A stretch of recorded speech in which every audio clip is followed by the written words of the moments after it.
ආයුබෝවන් පුතේ දුවේ අද දවසේ අපි සාකච්ඡා කරන්න බලාපොරොත්තු වෙන්නේ කලින් සැලසුම් කරපු විදියට විදේශ විනිමය අනුපාතය පිළිබඳවයි.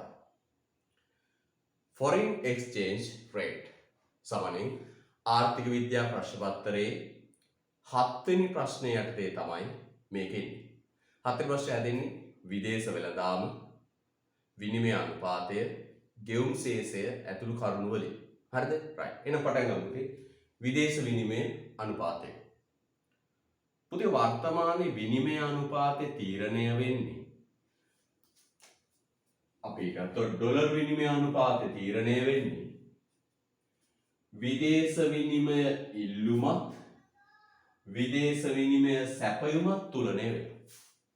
ඒතර වර්තමාන පුතේ විනිමය අනුපාතය ඩොලර් එකක් රුපියල් 220යි කියලා තීරණය වෙන්නේ ඩොලර් ඉල්ලුමයි ඩොලර් සැපයුමයි මත.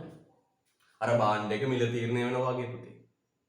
එතකොට වර්තමානයේ විනිමය අනුපාතය තීරණය වෙන්නේ අපි කියනවා පාවෙන විනිමය අනුපාත ක්‍රමය අනුවයි වර්තමාන තීරණය වෙන්නේ. එතෙන්දී හරිද? එතෙන්දී විනිමය අනුපාතය තීරණය වෙන්නේ පුතේ විදේශ විනිමය ඉල්ලුමත් විදේශ විනිමය සැපයුමත් තුලනය වෙනවා. එහෙනම් පුතේ දැන් අපි විදේශ විනිමය අනුපාතය කතා කරන්න මත්තෙන් ඉගෙන ගමු විදේශ විනිමය ඉල්ලුමයි විදේශ විනිමය සැපයුමයි කියන්නේ මොකක්ද කියලා. මොකද ඉගෙන ගන්න පුතේ? ඉස්සෙල්ලම ඉගෙන ගමු විදේශ විනිමය ඉල්ලුම සහ විදේශ විනිමය සැපයුම කියන්නේ මොකක්ද කියලා. පැහැදිලිද? right. වාක්‍ය ක්ලියර් පටන් ගමු පුතේ. විනිමය අනුපාතය අධ්‍යයනයට පෙර දැන් වාක්‍ය විනිමය අනුපාතය අධ්‍යයනයට පෙර විනිමය අනුපාතය අධ්‍යයනයට පෙර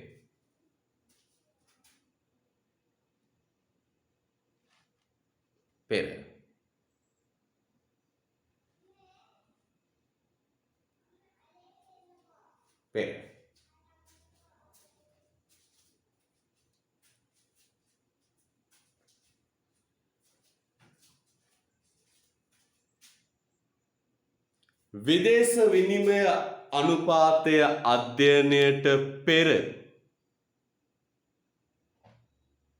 විදේශ විනිමය අනුපාතය අධ්‍යයනයට පෙර විදේශ විනිමය අනුපාතය අධ්‍යයනයට පෙර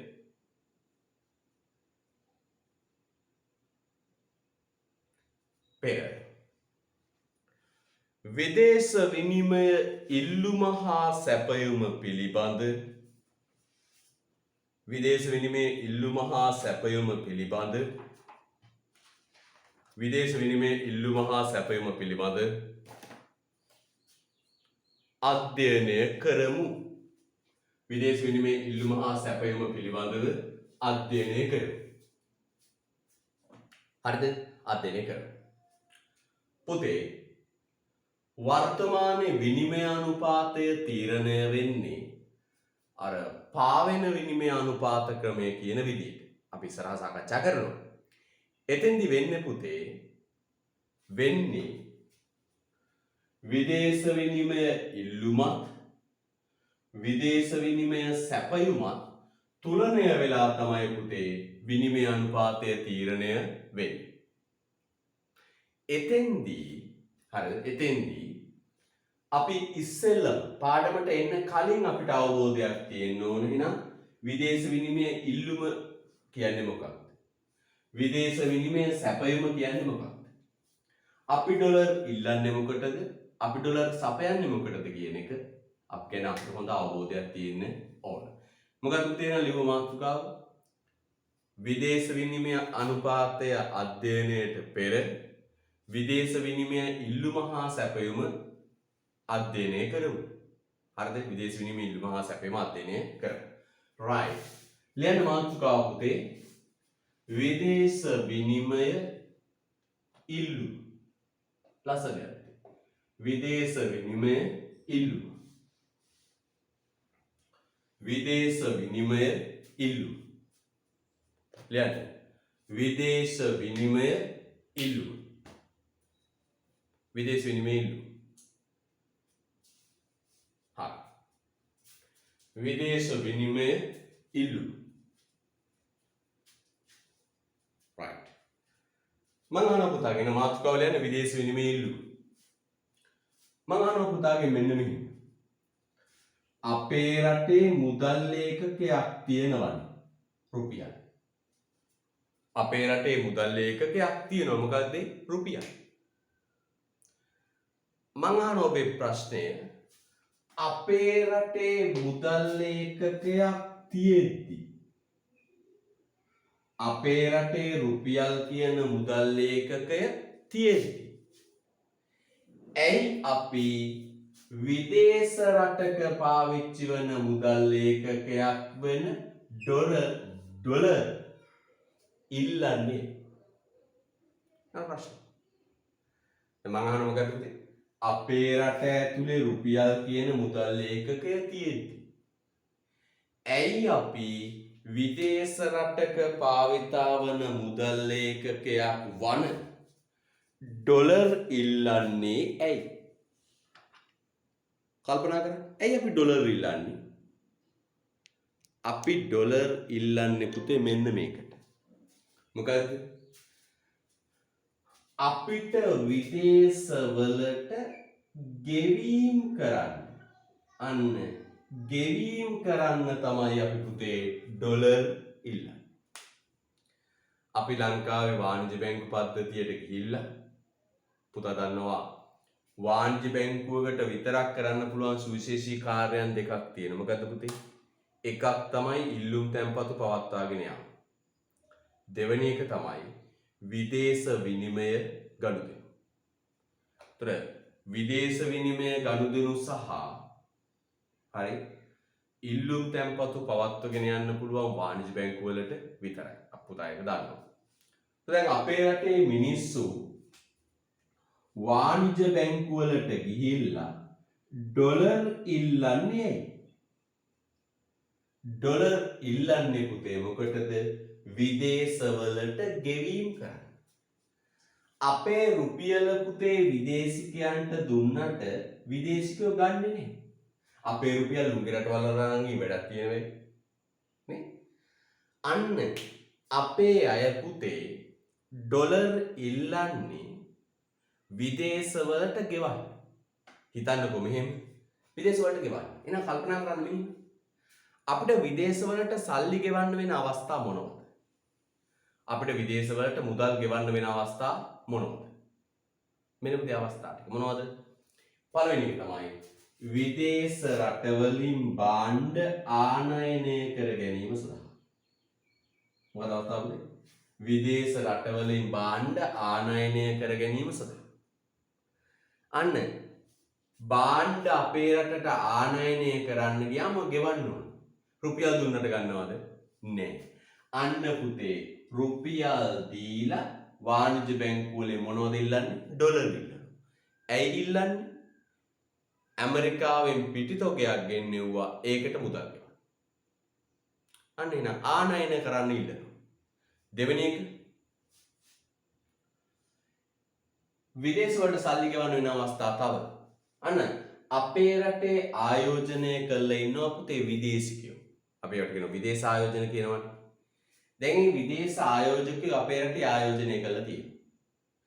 ඒ ආයෝජනය කරපු සල්ලි වලට පුතේ ලාභාංශ ගෙවන්න ඕන. ඒ ආයෝජනය කරපු සල්ලි වලට ලාභාංශ ගෙවන්න. ඒ ලාභාංශ ගෙවන්න පුතේ අපිට ඕන වෙන මොකක්ද? ඩොලර්. අන්න ගිහින් ඉල්ලන ඩොලර්. තව විදේශ රටක අපේ කෙනෙක් අධ්‍යාපනය හදාරනවා. ඇමරිකාවේ අපේ කෙනෙක් ඉගෙන ගන්න. එයාට මාසිකව මුදලක් දෙන්න ඕන. අන්නේ මුදල ගෙවන්න. එයාට රුපියල් දීලා හරියනවද? එයාට රුපියල් දීලා වැඩක් නැහැ. එහෙ ගිහින් රුපියල් මොනවා කරන්නේ? අන්න එයාට දෙන්න ඕන ඩොලර්. අන්න දෙමාපිය වාණිජ බැංකුවට ගිහිල්ලා ඩොලර් ඉල්ලනවා මොකටද? තමන්ගේ පුතාට ගෙවන්න. හරිද? තමන්ගේ පුතාට ගෙවන්න. එහෙනම් මෙන්න මෙහෙම කියනවා. කොහොමද වාණිජ්‍ය බැංකුවක් මේ ඩොලර් ඉල්ලන්නේ මොකටද? අන්න අපි කියනවා විදේශයන්ට ගෙවීමක් සිදු කරන සෑම අවස්ථාවකදීම විදේශ විනිමය සඳහා ඉල්ලුමක් ඇති වේ. මොකක්ද දැන් අපිට කියන්න තියෙන්නේ? විදේශයන්ට ගෙවීමක් කරන සෑම අවස්ථාවකදීම විදේශ විනිමය සඳහා ඉල්ලුමක් ඇති වේ. ලියන්න කලින්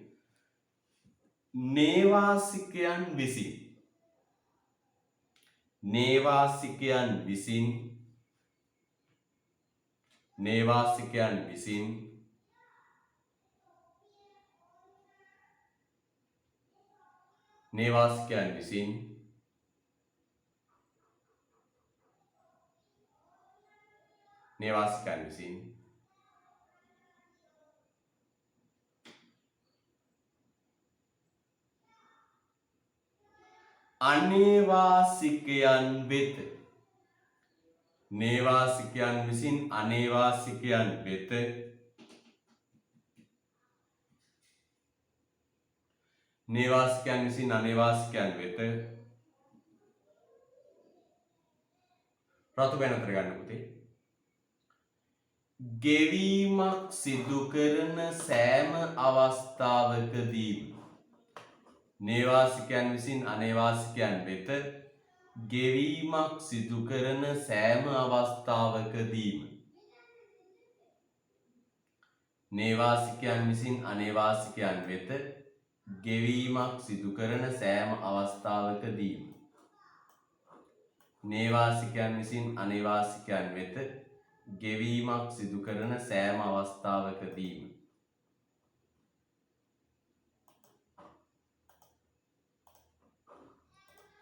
සිදු කරන සෑම අවස්ථාවකදීම සමානකයනින් විදේශ විනිමය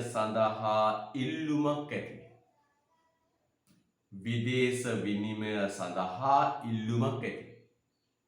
ගෙවීමක් සිදු වන සෑම අවස්ථාවකදීම විදේශ විනිමය සඳහා ඉල්ලුමක් ඇති. එහෙනම් පුතේ විදේශ විනිමය ඉල්ලන්නේ මොකටද? විදේශවලට ගෙවන්න. විදේශ විනිමය ඉල්ලන්නේ මොකටද පුතේ? විදේශවලට ගෙවන්න. එහෙනම් අපි මෙහෙම කියමු මොකද්ද? විදේශවලට ගෙවීමක් කිරීමට සිදුවන සෑම අවස්ථාවකදීම විදේශ විනිමය සඳහා ඉල්ලුමක් ඇති වේ. හරිද? right. මෙන්න පුතේ උදාහරණ. පළවෙනි කලිතේ භාණ්ඩ හා සේවා ණය. උදාහරණ ලියාගෙන යන්න. මෙන්න අපිට ගෙවන්න වෙන අවස්ථා. මෙන්න අපිට විදේශ වලට සල්ලි ගෙවන්න වෙන අවස්ථා. ඒක ලියන්න. භාණ්ඩ හා සේවා ආනයන. එක භාණ්ඩ හා සේවා ආනයන. දෙක ලාභාංශ ගෙවීම. එක භාණ්ඩ හා සේවා ආනයන. දෙක ලාභාංශ ගෙවීම.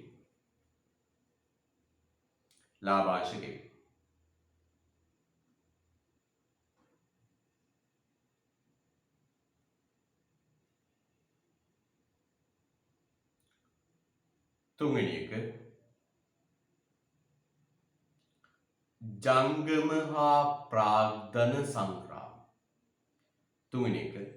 ජංගම හා ප්‍රාග්ධන සංග්‍රාම. ජංගම හා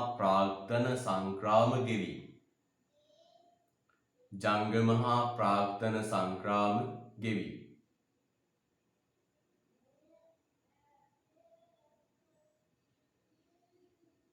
තව ලියන්න පුතේ. විදේශ රටවලට කෙරෙන ප්‍රාග්ධන ආයෝජන. ප්‍රාග්ධන ආයෝජන. විදේශ රටවලට කෙරෙන ප්‍රාග්ධන ආයෝජන. විදේශ රටවලට කෙරෙන ප්‍රාග්ධන ආයෝජන.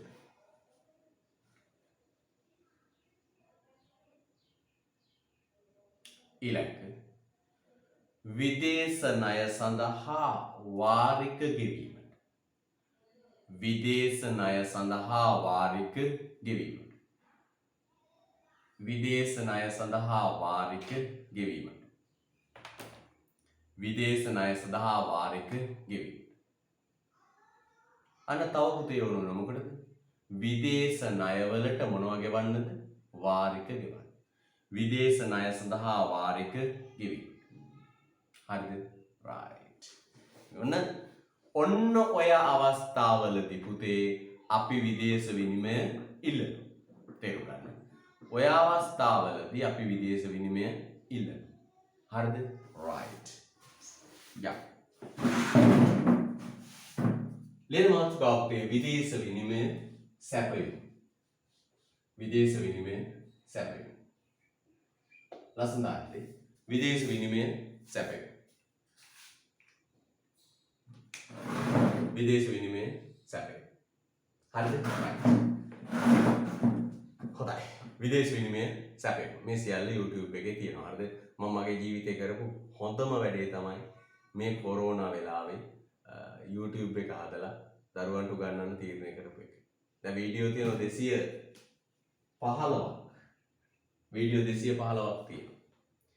watch hours පැය 13500ක් දරුවෝ බලලා තියෙනවා. views 68000ක් තියෙනවා. මේ watch hours පැය 13500ක් දරුවෝ බලලා තියෙනවා. ඒක ජීවිතේ ලොකු සතුටක්. මම ගුරුවරයෙක් විදිහට ලබන ලොකුම සතුට.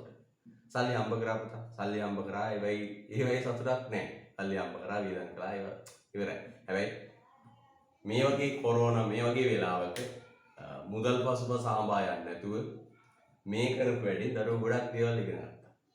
2100ක් විතර බලපු සමහර වීඩියෝ තියෙනවා. සාමාන්‍ය YouTube එකක views යනවා වගේ නෙවෙයි. මේකේ views යන්නේ අදාළ සබ්ජෙක්ට් එක කරන දරුවෝ විතරයි බලන්නේ. මේවට ඉතින් අර දාස් ගානේ වැටෙන්නේ නැහැ. ඒතර මේක බලන්නේ ආර්ථික විද්‍යාව කරන දරුවෙක්ම පමණයි. ඉතින් ඒ ගැන සතුටක් තියෙනවා.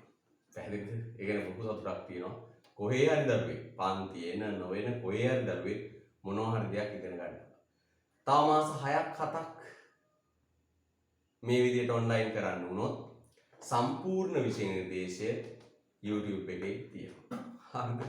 සම්පූර්ණ විෂය ඒවා ප්ලේලිස්ට් හදලා ලස්සනට තියෙන්නේ. දරුවට අග්ගාල ප්‍රවේශ වෙලා කිසිදු බාධාවකින් තොරව බලන්න. පැහැදිලිද? තමාස 6ක් 7ක් ගියෝ පුතේ. හරිද? 100%ක් ඕන සිලබස් එක YouTube එකේ තියෙනවා. පැහැදිලිද? right. මම හිතනවා මගේ ජීවිතේ කරපු ලොකුම පින්කම් ලොකුම හොඳ වැඩේ තමයි ඒක කියලා මම විශ්වාස කරනවා. හරිද? right. විදේශ විනිමය සැපයුම්. ඒ මොකක්ද?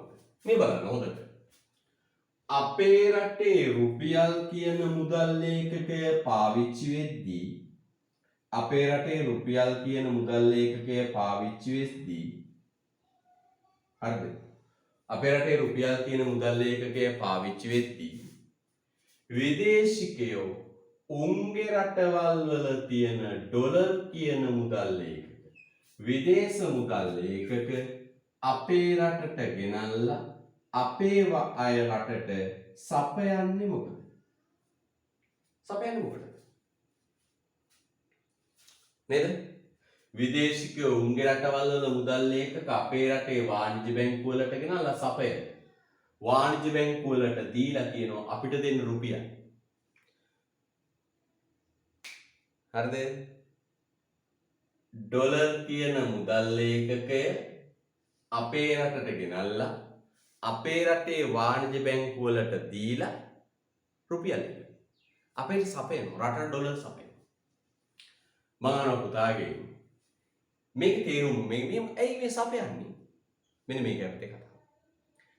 අන්න අපේ රටේ මිනිස්සු විදේශවල ගිහිල්ලා ඉපීමක් ඉපයීමක් කරන හැම වෙලාවකම ඒ ඉපයීම වෙනුවෙන් විදේශිකයෝ අපේ රටට ඩොලර් සපයනවා. ඒ ඉපයීම වෙනුවෙන් විදේශිකයෝ අපේ රටට ඩොලර් සපයනවා. අන්න කතාව. එහෙනම් අපේ අය විදේශවල ගිහිල්ලා මොනවා හරි ඉපයීමක් කරනකොට පුතේ ඒ වෙනුවෙන් විදේශිකයෝ අපේ රටට ගෙවීම් සිද්ධ කරනවා. ගෙවනවා. එහෙනම් බලන්න පුතේ හොඳට එහෙම වෙන්නේ පුතේ එහෙම වෙන්නේ මෙහෙම. මොකක්ද? හොඳින් බලන්න. පුතේ ඔන්න උදාහරණයක් ගන්න. අපේ රටේ අය තේ අපනයනය කරනවා. ඔන්න තේ අපනයනය කරනවා. තේ අපනයනය කළාම විදේශිකයෝ අපිට සල්ලි ගෙවනවා. ඒ අය ගෙවන්නේ මොනවද? ඩොලර්. අන්න අපිට සපයන්න ඩොලර්. තේ අපනයන කරුවගේ බැංකුවට දාන්න මොනවද? ඩොලර්. අන්න ඩොලර් සපයන. තව අපේ රටේ ශ්‍රමිකයෝ විදේශ රටවල ගිහින් ශ්‍රමය සපයන. අපේ රටේ ශ්‍රමිකයෝ විදේශ රටවල් වල ගිහින් ශ්‍රමය සපයන. වැඩ කරන. ඒ ශ්‍රමිකයෝ උපයන්නේ මොනවද පුතේ? විදේශ විනිමය ඩොලර්ස් උපයන. අපි විදේශ විනිමය ඩොලර් කියන එක විතරක් කරන් කතා කරනවා. නමුත් තව විනිමය මුදල් එක තියෙනවා. ඩොලර්ස් උපයන. ඒ වෙනුවෙන් අපිට හම්බෙනව මොනවද? ඩොලර්. තව අපේ රටේ ව්‍යවසායකයෝ වෙන රටවල් වල ආයෝජනය කරලා තියෙනවා. අපේ රටේ මිනිස්සු වෙනත් විදේශ රටවල් වල ආයෝජනය කරලා ඒ ආයෝජනය කරපු ආයෝජන වෙනුවෙන් ලාභාංශ ලැබෙන්නේ මොනවයින්ද පුතේ? විදේශ විනිමය වලින්. එහෙනම් අපිට කියන්න තියෙන්නේ මොකද්ද පුතේ? විදේශ විනිමය ඉපයීමක් සිදු කරන සෑම අවස්ථාවකදීම විදේශ විනිමය ඉපයීමක් සිදු කරන සෑම අවස්ථාවකදීම රට තුලට විදේශ විනිමය සැපයුමක් සිදු වේ. ලියන්න යටින්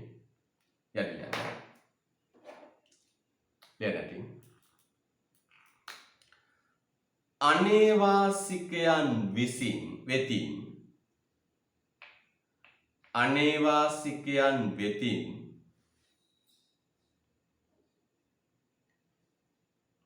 නේවාසිකයන් වෙත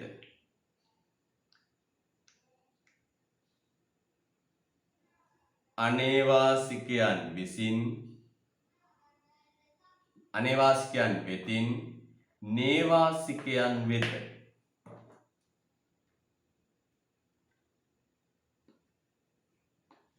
අනේවාසිකයන් විසින් නේවාසිකයන් වෙත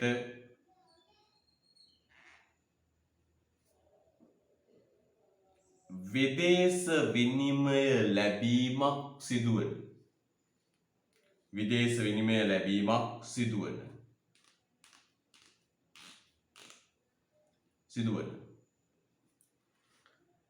සෑම අවස්ථාවකදීම ලැබීමක් සිදුවන සෑම අවස්ථාවකදීම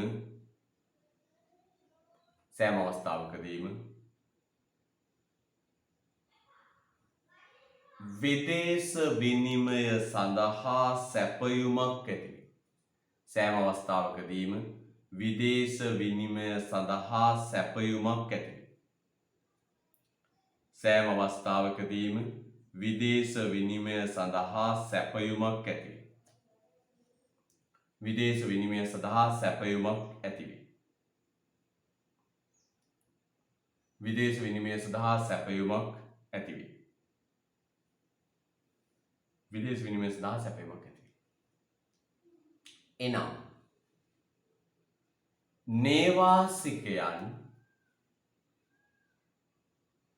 නේවාසිකයන්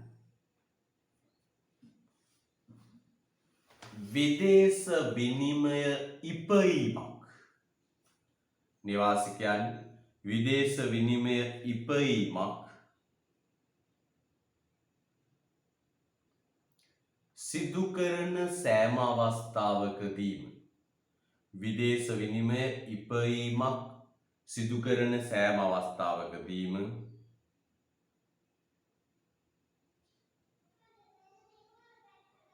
ඉපයීමක් සිදු කරන සෑම අවස්ථාවකදීම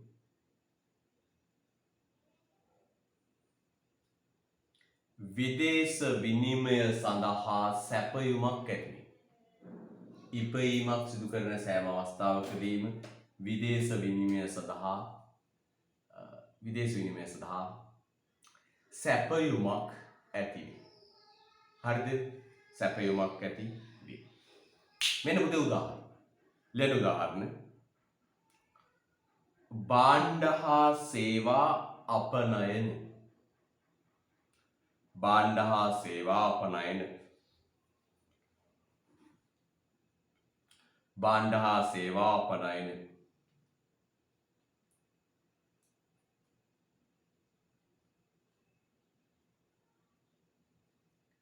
භාණ්ඩ හා සේවා අපනයන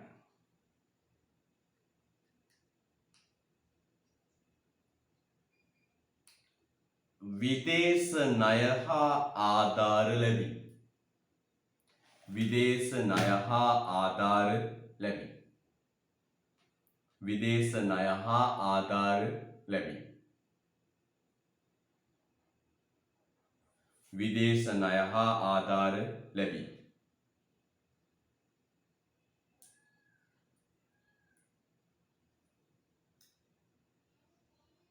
විදේශ ණය හා ආධාර ලැබී විදේශ ණය හා ආධාර ලැබී ඊළඟ විදේශ ආයෝජන සඳහා ලාභාංශ හා පොලී ලැබී විදේශ ආයෝජන සඳහා ලාභාංශ හා පොලී ලැබී විදේශ ආයෝජන සඳහා ලාභාංශ හා පොලී ලැබී විදේශ ආයෝජන සඳහා ලාභාංශ හා පොලී ලැබී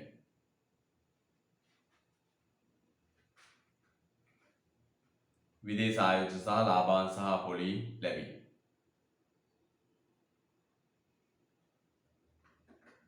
ඊළඟ විදේශිකයන්ට සපයා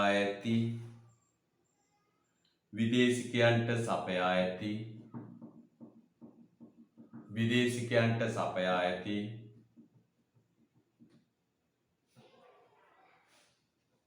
ණය සඳහා විදේශිකයන්ට සපයා ඇති ණය සඳහා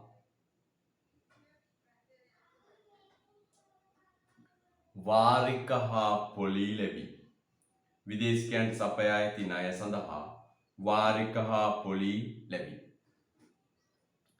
විදේශිකයන්ට සපයා ඇති ණය සඳහා වාරික හා පොලී ලැබී හරිද වාරික හා පොලී ලැබී ඔන්න සැපේ හරිද right ලියන්න විදේශ විනිමය ඉල්ලුම හා සැපයුම විදේශ විනිමය ඉල්ලුම් හා සැපයුම් වක්‍ර විදේශ විනිමය ඉල්ලුම් හා සැපයුම් වක්‍ර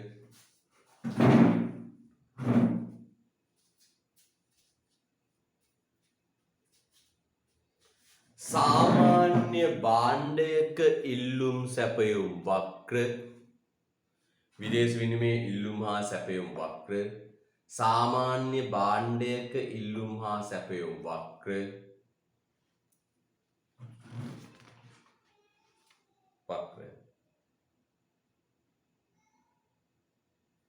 හැඩය ගනි. සාමාන්‍ය භාණ්ඩයක ඉල්ලුම් හා සැපයුම් වක්‍ර හැඩය ගනි. සාමාන්‍ය භාණ්ඩයක ඉල්ලුම් හා සැපයුම් වක්‍ර හැඩය ගනි. ඊළඟට මාතෘකාව විදේශ විනිමය අනුපාත ක්‍රම. ලියන්න මාතෘකාව පුතේ. විදේශ විනිමය අනුපාත ක්‍රම. විදේශ විනිමය අනුපාත ක්‍රම. විදේශ විනිමය අනුපාත ක්‍රම.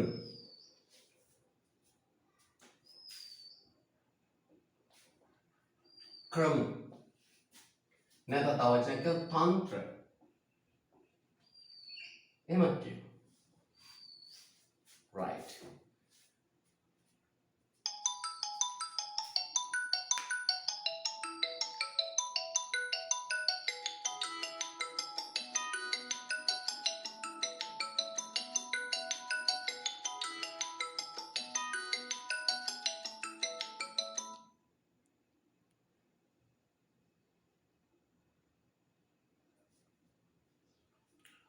विदेश विनिमय अनुपात क्रम तंत्र.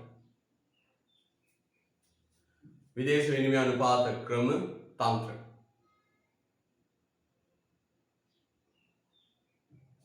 या विदेश विनिमय अनुपात क्रम तंत्र. දෙමළ නිර්වචනය කියන්නේ පුතේ විනිමය අනුපාතය කියන්නේ මොකක්ද?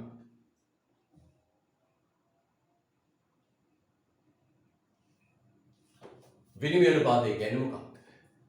මෙන්න පුතේ නිර්වචනය. එක් රටක ව්‍යවහාර මුදල් ඒකකයක්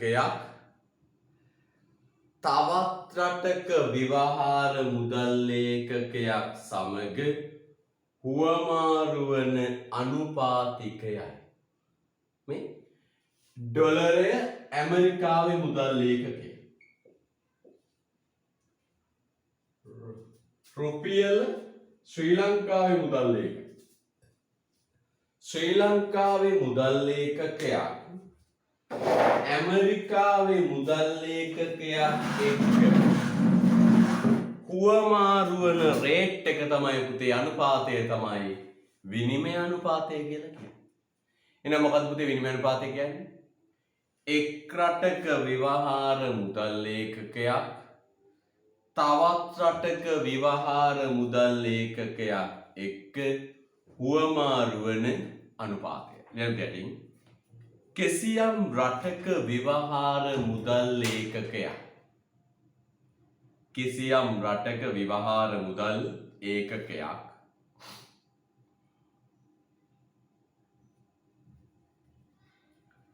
ව්‍යවහාර මුදල් ඒකකයක්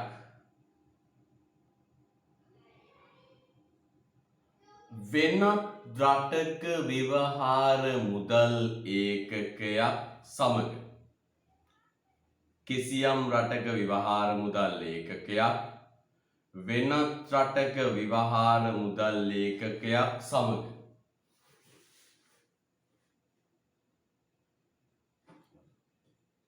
හුවමාරු වන අනුපාතිකය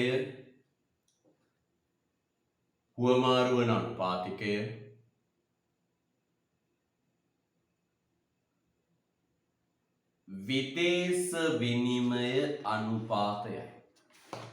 හුවමාරු වන ක්‍රමය විදේශ විනිමය අනුපාතයයි. මම ආයෙ කියන්න පුතේ මොකක්ද? කිසියම් රටක ව්‍යවහාර මුදල් ඒකකයක් වෙනත් රටක ව්‍යවහාර මුදල් ඒකකයක් සමග හුවමාරු වන අනුපාතිකය විදේශ විනිමය අනුපාතයයි. එක රටක ව්‍යවහාර මුදල් ඒකකයක් තවත් රටක ව්‍යවහාර මුදල් ඒකකයක් සමග හුවමාරු වන අනුපාතය විදේශ විනිමය අනුපාතයයි. හරිද? right. රූල කරලා යන්න. එමගින්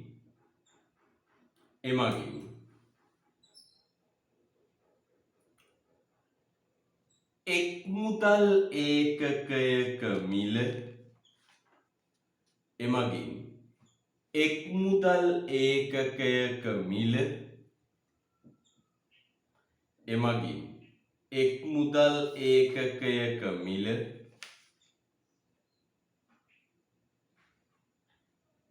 තවත් මුදල් ඒකකයකින් එමගින් එක් මුදල් ඒකකයක මිල තවත් මුදල් ඒකකයකින් ප්‍රකාශ කිරීම සිදුවේ. එක් මුදල් ඒකකයක මිල තවත් මුදල් ඒකකයකින් ප්‍රකාශ කිරීම සිදුවේ. right. හරි. ප්‍රකාශ කිරීම සිදුවේ. හොඳයි. එක් මුදල් ඒකකයක මිල තවත් මුදල් ඒකකයකින් ප්‍රකාශ කිරීම සිදුවේ. මේ අහන්න පුතේ හොඳට. එක් මුදල් ඒකකයක මිල තවත් මුදල් ඒකකයකින් ප්‍රකාශ කිරීම සිදුවේ. පුතේ විනිමය අනුපාතය ප්‍රකාශ කරන්න පුළුවන් ආකාර දෙකයි. විනිමය අනුපාතය ප්‍රකාශ කරන්න පුළුවන් ආකාර දෙකක් තියෙනවා පුතේ. මොකද මේ ආකාර දෙක? ඍජු ක්‍රමය හා ඍජු කියවීම හා වක්‍ර කියවීම.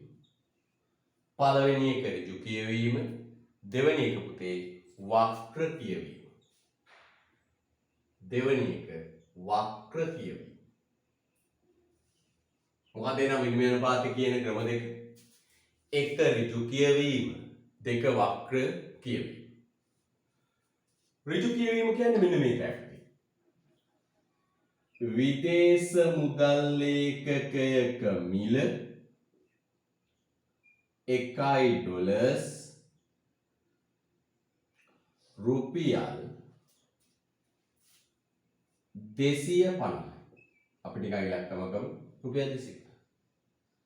ඔන්න ඔහොම කිව්වොත් පුතේ ඕකට කියන ඍජු ක්‍රමය. ඉස්සෙල්ලම කියන්නේ කවුද? ඩොලර්. විදේශ මුදල් ඒකකයේ වටිනාකම දේශීය මුදලින් ප්‍රකාශ කළොත් ඒකට කියන ඍජු කියවීම. මොකද්ද? විදේශ මුදල් ඒකකයක මිල වටිනාකම දේශීය මුදල් වලින් කිව්වොත් ඒකට කියන ඍජු කියවීම. හරියට නිකන් අර ඇපල් ගෙඩියක මිල කියනවා වගේනේ. ඇපල් ගෙඩියක් 250. දොඩම් ගෙඩියක් 130යි. ඒ වගේනේ. අනනේ බාණ්ඩයක මිල කියනවා වගේ. විදේශ ඩොලර් එකක් රුපියල් 250. හරියට නිකන් අර බාණ්ඩයක මිල කියනවා වගේනේ. එහෙමයි නේද? අන්න ඒ නිසා ඍජු කියවීමට කියනවා පුතේ මිල කියවීමේ ක්‍රමය. මිල කියවීමේ ක්‍රමය. දැන් මම අහන පුතේ මේ වක්‍ර කියවීමේ ක්‍රමය කියන්නේ මොකක්ද? එන ඍජු කියවීමේ ක්‍රමය කියන්නේ මොකක්ද? ඩොලරේ මිල රුපියල් වලින් කියනවා. විදේශ මුදල් ඒකකයක වටිනාකම මිල දේශීය මුදල් වලින් කිව්වොත් ඒකට කියනවා පුතේ ඍජු කියවීම. වක්‍ර කියවීම කියන්නේ මේකයි. දේශීය මුදල් ඒකකයක වටිනාකම විදේශ මුදලින් ප්‍රකාශ කරනවා. අන්න ඒකට කියනවා පුතේ වක්‍ර කියවීම. දේශීය මුදල් ඒකකයේ රුපියල ඒකේ වටිනාකම මිල ප්‍රකාශ කරනවා පුතේ විදේශ මුදල් වලින්. මට දැන් කියන්න ඩොලර් එකක් රුපියල් 250.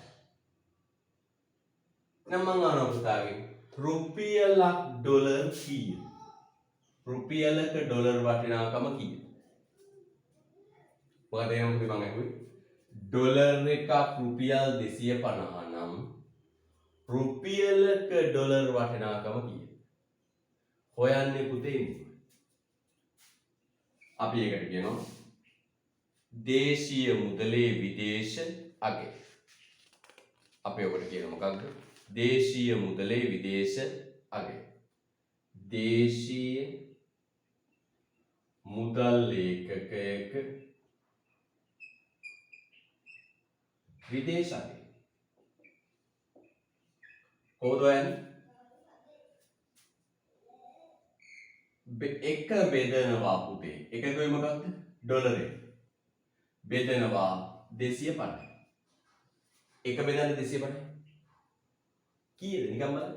එක බෙදන්න 250. එක බෙදීම 250. එකට නෑ බිංදුවයි 10ට නෑ බිංදුවයි 100ට නෑ බිංදුවයි 1000ට 7යි. එහෙනම් පුතේ කීයද? බිංදුවයි දශම බිංදුවයි බිංදුවයි 7යි. එහෙනම් මම කිව්වොත් රුපියලකට ඩොලර් කීයද උමාරු වෙන්නේ? 0.007යි. රුපියල් එකක් ඩොලර් 0.007යි. එහෙම විනිමය අනුපාතය කිව්වොත් පුතේ ඒකට කියනවා වක්‍ර කියවීම. right. ඒකට කියනවා පුතේ මොකක්ද? වක්‍ර කියවීම. වක්‍ර කියවීම. මොකක්ද කියන්නේ? වක්‍ර කියවීම. එහෙනම් බලන්න පුතේ හොඳට ඩොලරයක රුපියල් වටිනාකම කිව්වොත් ඍජු කියවීම. ඍජු කියවීම. රුපියලක ඩොලර් වටිනාකම කිව්වොත් වක්‍ර කියවීම. හරිද? right. දැන් ලියන්න. දැන් විදේශ විනිමය අනුපාතිකය විදේශ විනිමය අනුපාතිකය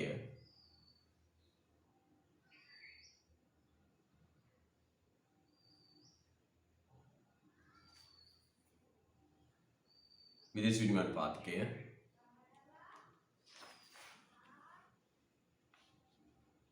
පහත ක්‍රම යටතේ ප්‍රකාශ කළ හැකි. පහත ක්‍රම යටතේ ප්‍රකාශ කළ හැකි. පහත ක්‍රම යටතේ ප්‍රකාශ කළ හැකි. හරිද? right. පහත ක්‍රම යටතේ ප්‍රකාශ කළ හැකි. ලියන්න අංක 1 දාන්න. ඍජු කියවීමේ ක්‍රමය. අංක 1 දාලා යන්න. ඍජු කියවීමේ ක්‍රමය. අංක 1 ඍජු කියවීමේ ක්‍රමය.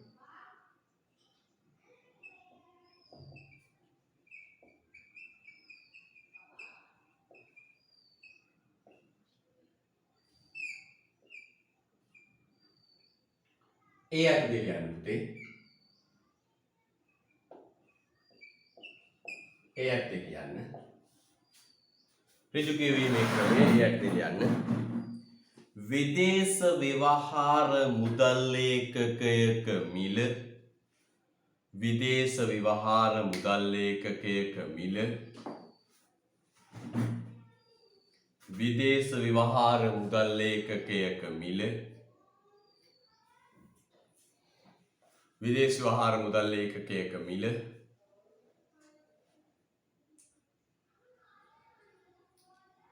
දේශීය ව්‍යවහාර මුදල් ඒකකවලින් විදේශ ව්‍යවහාර මුදල් ඒකකයක මිල දේශීය ව්‍යවහාර මුදල් ඒකකවලින්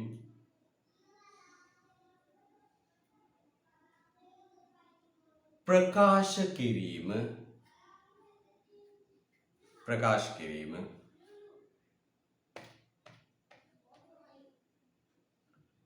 ඍජු කියවීම ලෙස හැඳින්වේ.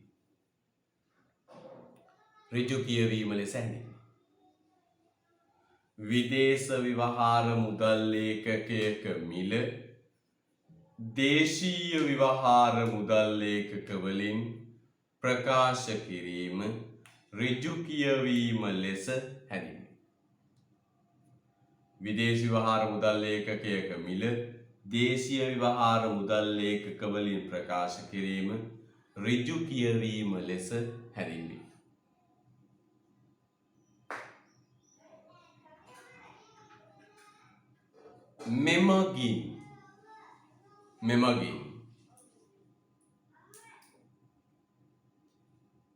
මෙමගින්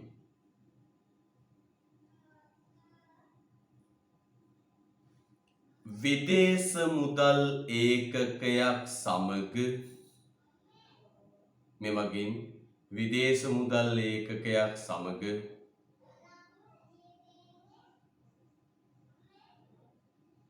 විදේශ මුදල් ඒකකයක් සමග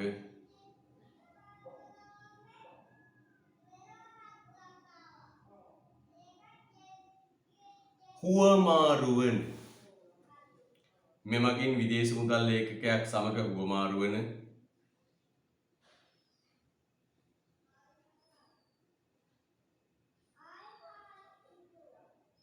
දේශීය විවහාර මුදල් ප්‍රමාණය දැක්වේ.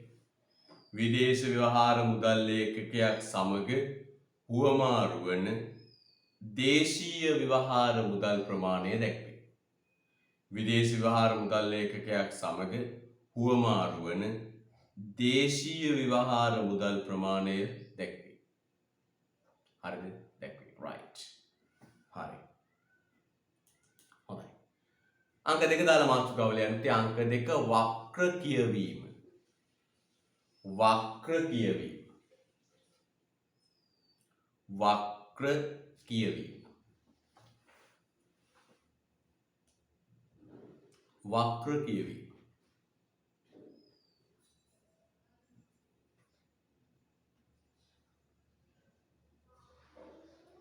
වක්‍ර කියවීම. එයට ලියන්නේ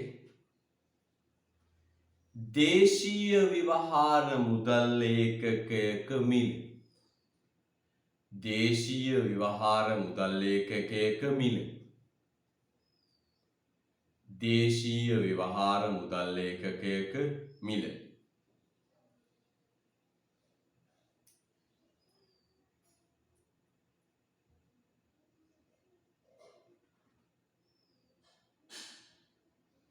විදේශ විවහාර මුදලින්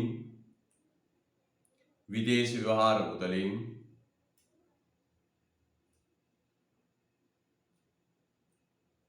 දේශීය විවහාර මුදල් ඒකකයක මිල විදේශ විවහාර මුදලින්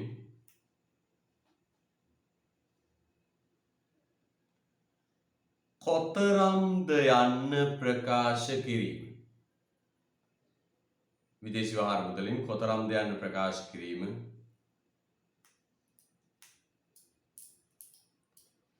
වක්‍ර කියවීමේ ක්‍රමය ලෙස හැඳින්වේ. වක්‍ර කියවීමේ ක්‍රමය ලෙස හැඳින්වේ. වක්‍ර කියවීමේ ක්‍රමය ලෙස හැඳින්වේ. වක්‍ර කියවීමේ ක්‍රමය ලෙස හැඳින්වේ. right. ඍජු කියවීමට කියනවා මිල කියවීමේ ක්‍රමය කියලා. වක්‍ර කියවීමේ ක්‍රමයට කියනවා ප්‍රමාණ කියවීමේ ක්‍රමය. දැන් යටින් පුතේ සම්පූර්ණ බෝඩ් එක දාන්න.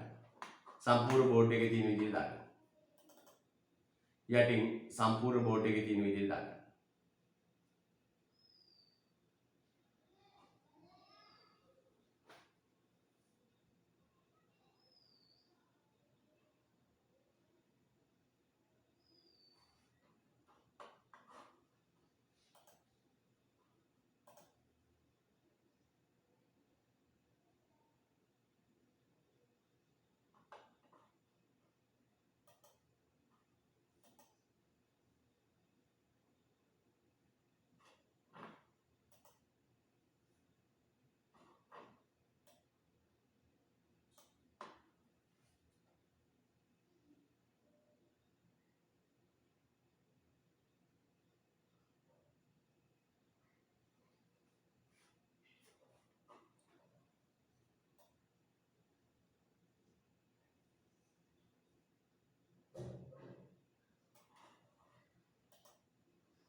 යා යන්නේ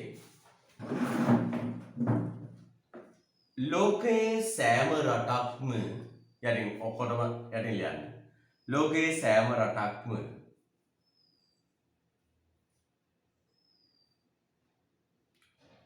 නිශ්චිත විනිමය අනුපාත ක්‍රමයක් පවත්වා ගන්නා අතර ලෝකයේ සෑම රටක්ම නිශ්චිත විනිමය අනුපාත ක්‍රමයක් පවත්වා ගන්නා අතර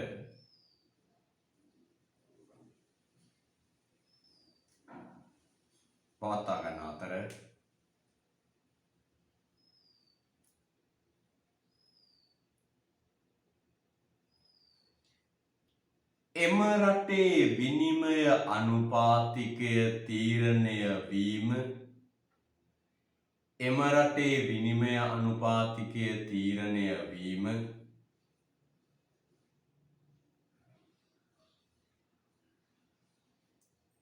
එම ක්‍රමය මත සිදුවේ.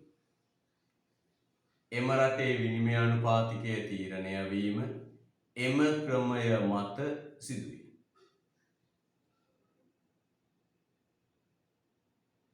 එම ක්‍රමය මත සිදුවේ. එම ක්‍රමය මත සිදුවේ.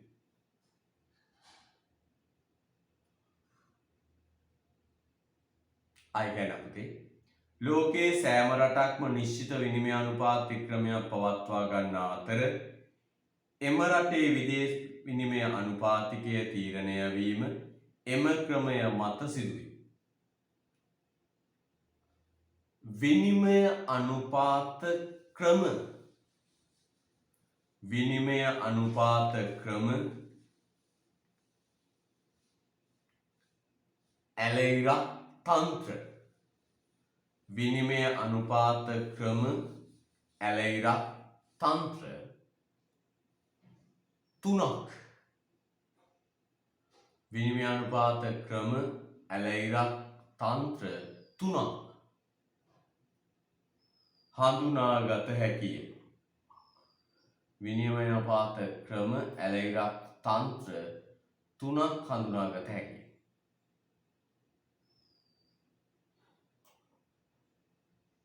විදේශ විනිමය අනුපාත ක්‍රම ඇලෙයිරක් තන්ත්‍ර තුනක් හඳුනාගත හැකිය.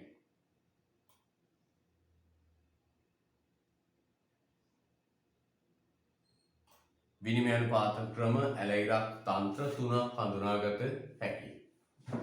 එහෙනම් පුතේ විදේශ විනිමය අනුපාත ක්‍රම නැත්නම් තන්ත්‍ර තුනක් අපිට හඳුනගන්න පුළුවන්. විදේශ විනිමය අනුපාත ක්‍රම නැත්නම් තන්ත්‍ර පුතේ තුනක් අපිට හඳුනා ගන්න පුළුවන්. අපි මේ තුන ලියලා පුතේ අනුමානික වශයෙන් අරගෙන සාකච්ඡා කරමු.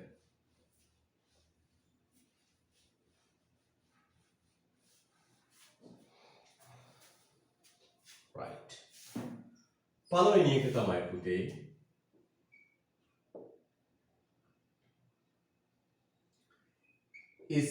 ස්ථාවර විනිමය අනුපාත ක්‍රමය. ස්ථාවර විනිමය අනුපාත ක්‍රමය.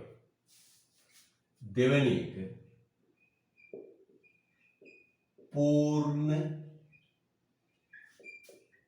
පාවෙන විනිමය අනුපාත ක්‍රමය. පූර්ණ පාවෙන විනිමය අනුපාත ක්‍රමය. තුන්වෙනි පාලිත පාවෙන විනිමය අනුපාත ක්‍රමය. right. ලස්සට වන් පුටුයි කියලා දාගන්න. ලස්සට කියලා දාගන්න.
හරියට අපිට දැන් අපිට දෙන්න ඔන්න ඔය තුන අරගෙන සාකච්ඡා කරා.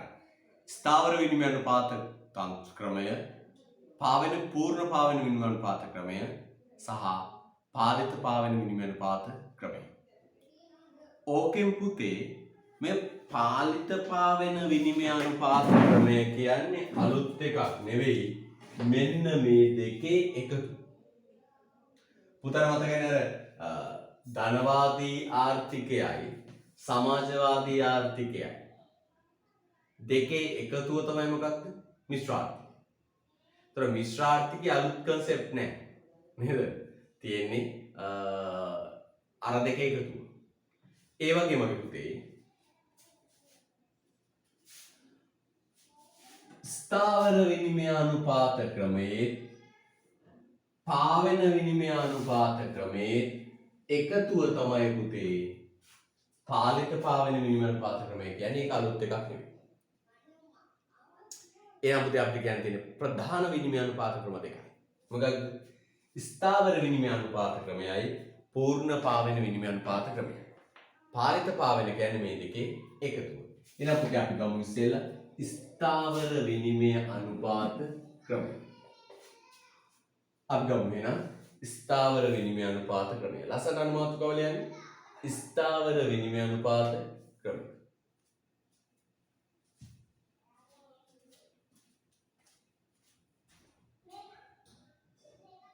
මොකද? ඒ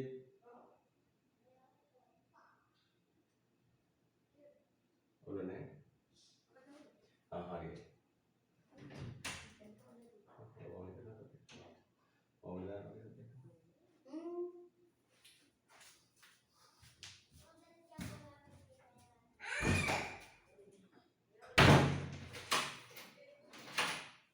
Right. පුතේ ස්ථාවර විනිමය අනුපාත ක්‍රමය කියන්නේ මේක. රටක මූල්‍ය අධිකාරී කවුද? රටක මූල්‍ය අධිකාරී.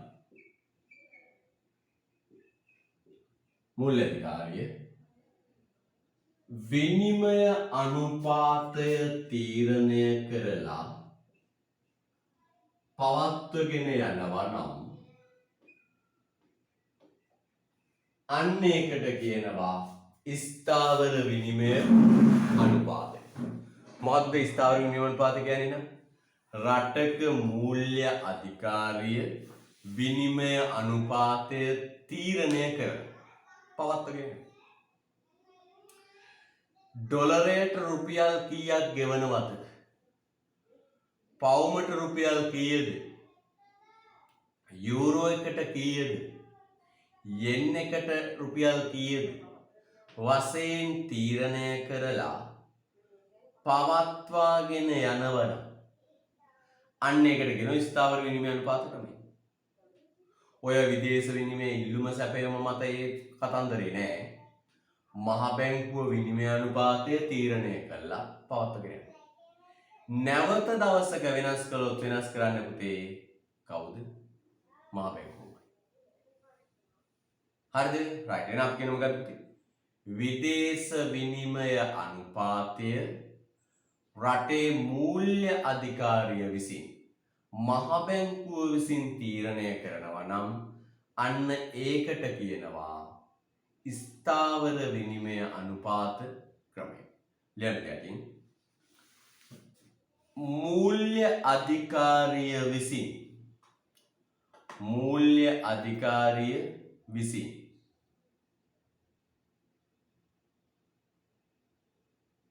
මූල්‍ය අධිකාරිය විසින්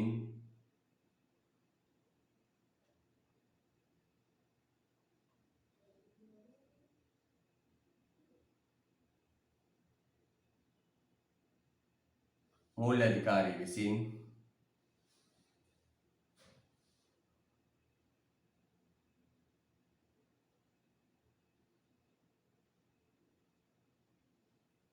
මූල්‍ය අධිකාරිය විසින් විනිමය අනුපාතය තීරණය කොට මූල්‍ය අධිකාරිය විසින් විනිමය අනුපාතය තීරණය කොට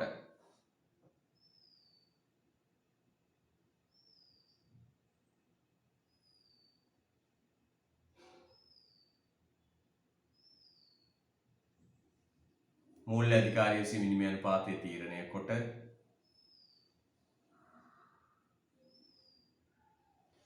පවත්වා ගැනීම මෙහිදී සිදුවේ. මූල්‍ය අධිකාරිය විසින් විනිමය අනුපාතය තීරණය කොට පවත්වා ගැනීම සිදුවේ. මූල්‍ය අධිකාරිය විනිමය අනුපාතය තීරණය කොට පවත්වා ගැනීම සිදුවේ. මූල්‍ය අධිකාරිය විනිමය අනුපාතය තීරණය කොට පවත්වා ගැනීම සිදුවේ. හරිද? රුලක් කරලා යන්නේ. මූල්‍ය අධිකාරීන් විසින්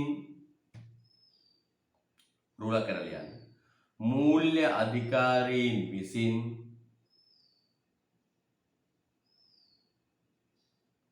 මූල්‍ය අධිකාරීන් විසින්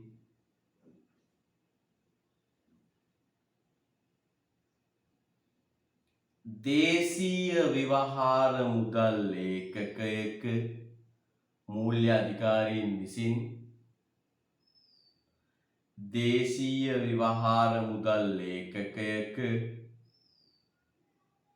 මූල්‍ය අධිකාරීන් විසින් දේශීය ව්‍යවහාර මුදල් ඒකකයක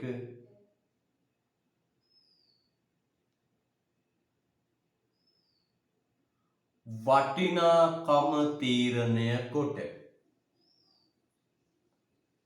මූල්‍ය අධිකාරීන් විසින් දේශීය ව්‍යවහාර මුදල් ඒකකයක වටිනාකම තීරණය කොට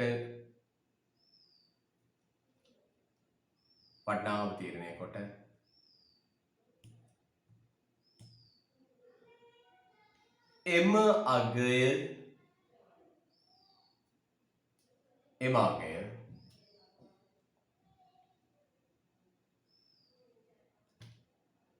නැවත වෙනස් කරන තුරු එම අගය නැවත වෙනස් කරන තුරු එම අගය නැවත වෙනස් කරන තුරු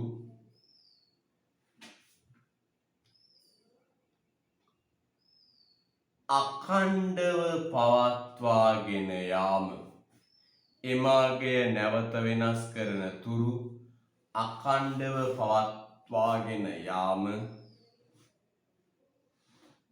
අඛණ්ඩව පවත්වාගෙන යාම මෙහිදී සිදුවේ. අඛණ්ඩව පවත්වාගෙන යාම මෙහිදී සිදුවේ.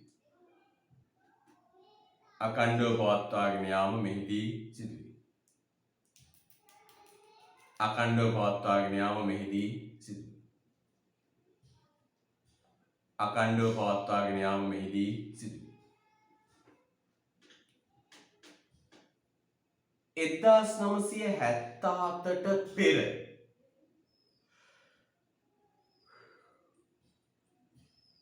අඛණ්ඩව පවත්වාගෙන යාම මෙහිදී සිදුවේ.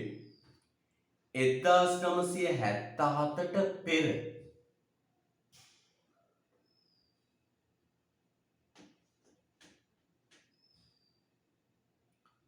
ශ්‍රී ලංකාවේ ක්‍රියාත්මක වූයේ 1977ට පෙර ශ්‍රී ලංකාවේ ක්‍රියාත්මක වූයේ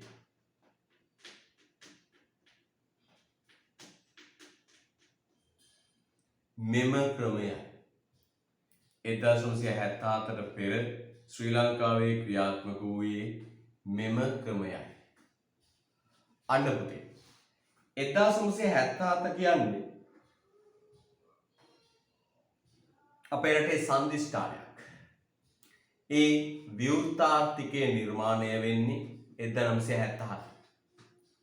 අන්න එදාට කලින් පුතේ අපේ රටේ ක්‍රියාත්මක වුණේ ස්ථාවර විනිමය අනුපාත ක්‍රමය. ස්ථාවර විනිමය අනුපාත ක්‍රමය. එනකොට ස්ථාවර විනිමය අනුපාත ක්‍රමයේ ක්‍රියාත්මක වෙන්නේ කවද්ද? අපේ රටේ ව්‍යුත්තාර්ථිකයට පෙර 77ට පෙර. හරිද පුතේ? රයිට්. ලියමු යටින් අංක 2. අංක 2.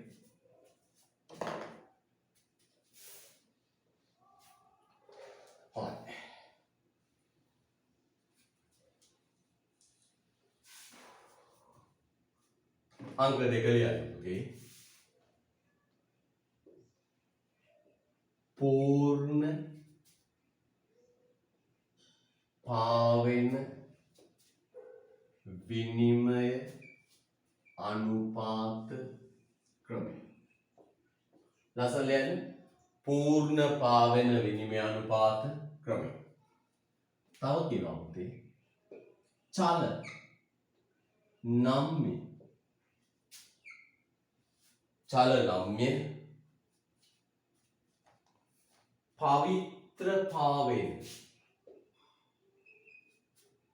පවිත්‍ර පාවෙන විනිමය අනුපාත කොහොමද කියන්නේ? චල නම්ය පවිත්‍ර පාවෙන විනිමය අනුපාත ක්‍රමය. දැන් පැටියෙක් ඉන්න කාලෙක ලස්සනට නම දාන්න. පවිත්‍ර පාවෙන. බලන්න පුදුම අර්ථයක් නෙති. පවිත්‍ර පාවෙන. දැන් පැටියෙක් ඉන්න කාලෙක දාන්න. පැටියෙක් ඉන්න කාලයක් කියන්නේ මහා කාලයක් නෑ වොන්න හොඳේ. දැන් විභාගෙ ලියන්නකෝ. විභාගෙ ලියලා මාසයක් දෙකක් ප්‍රතිඵල එනකන් ඉන්නකෝ. ප්‍රතිඵල ආවට පස්සේ ඔන්න ගෙදරින් දෙනවා ෂොට් එක. මොකක්ද? ඔය ඇරින්න ගොන්නාම්බෙක් අල්ලලා බන්දලා දෙනවා. දූල මතක තියාගන්න. විශ්වවිද්‍යාලයට තේරුණොත් ඔන්න කැම්පස් ගිහින් තව අවුරුදු 5ක් විතර හොඳට ඉන්න පුළුවන්. නැත්තම් ඔය ඇරින්න ගොන්නාම්බෙක් අල්ලලා බන්දලා දෙනවා. දැන් ගෙවල් වලින් හොයන්නේ මොකද?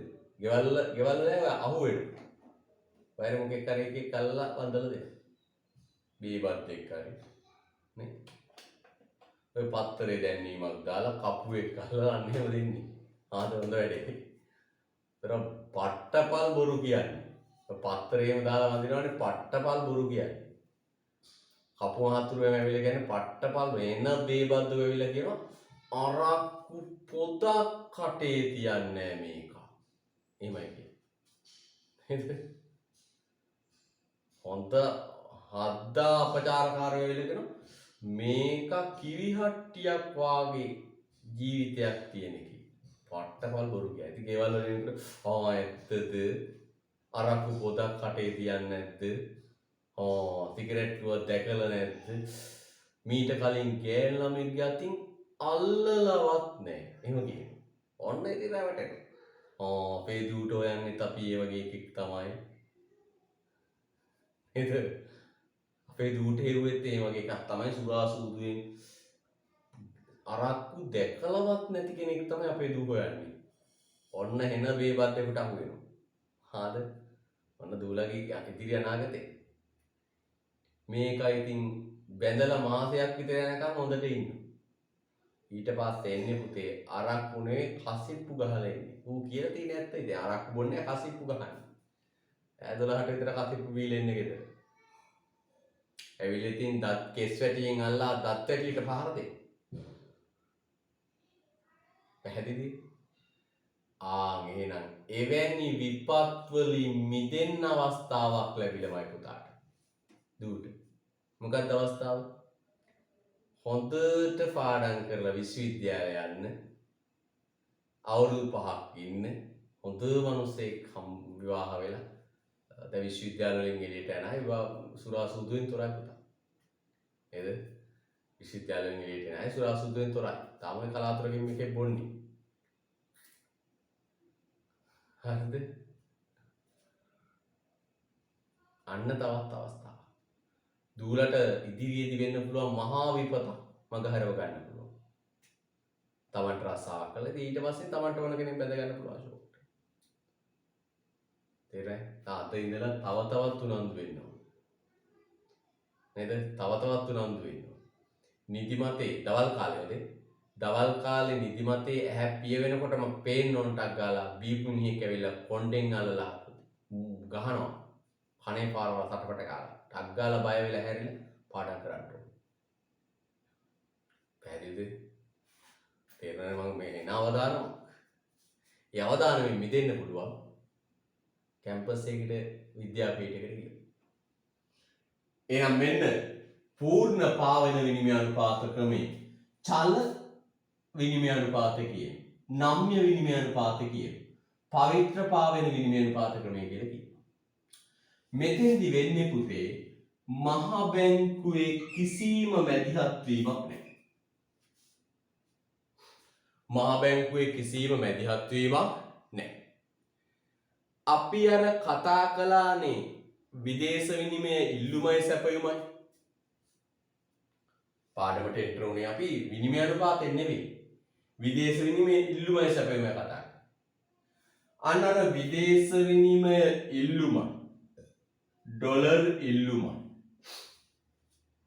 ඩොලර් සැපයුම ඩොලර් ඉල්ලුමයි ඩොලර් සැපයුමයි ඉබේ තුලනය වෙලා ස්වයංක්‍රීයව තුලනය වෙලා භාණ්ඩයකට මිල තීරණය වන්නාහි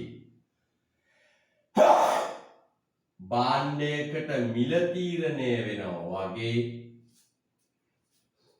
තීරණය වෙනවා පුතේ විනිමය අනුපාතය. ඩොලරයට ගෙවන රුපියල් ප්‍රමාණය. අන්න එහෙම තීරණය වෙන්න දුන්නොත් ඕකට කියනවා පූර්ණ පාවෙන විනිමය අනුපාත ක්‍රමය, නම්‍ය විනිමය අනුපාත ක්‍රමය, පවිත්‍ර පාවෙන විනිමය අනුපාත ක්‍රමය. මොකද කියන්නේ? චල නම්‍ය පවිත්‍ර පාවෙන විනිමය අනුපාත ක්‍රමය කියලා කියනවා. පැහැදිලිද? right. යන් ඊළඟ. ඊළඟ. හරිද? right. කියන මෙන්න මේ. යන්. විදේශ විනිමය ආලියන් කැටින් යරිලියන්. විදේශ විනිමය වෙළඳපොලේ පවත්නා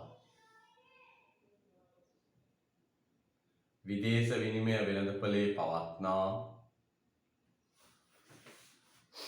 විදේශ විනිමය වෙළඳපොලේ පවත්නා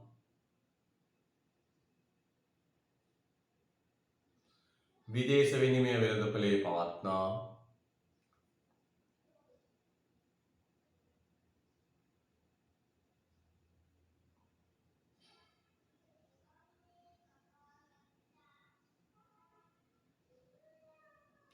විදේශ විනිමය සඳහා වන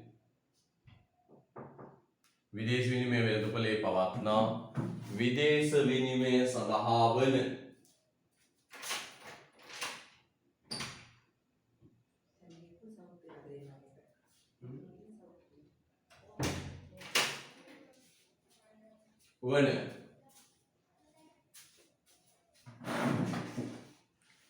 ඉල්ලුම් හා සැපයුම් බලවේග මත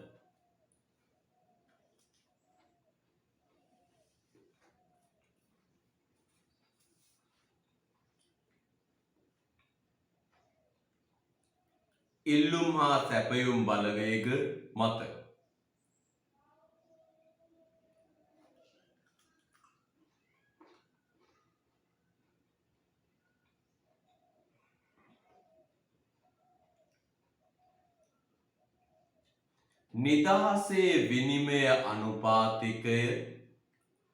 නිදහසේ විනිමය අනුපාතිකය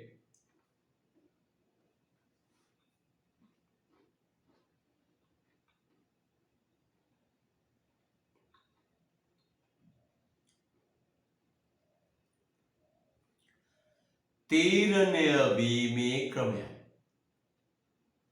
නිදහසේ විනිමය අනුපාතිකය තීරණය වීමේ ක්‍රමයයි.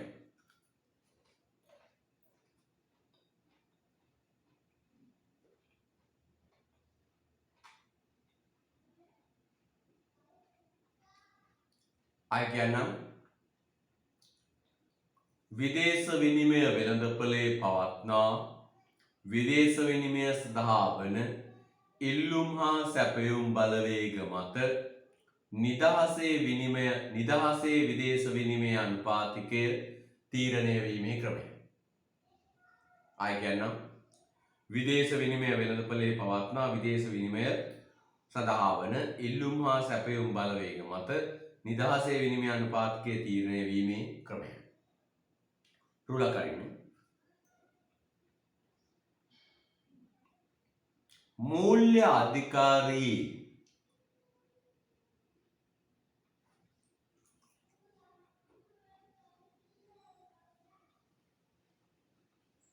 मूल्य अधिकारी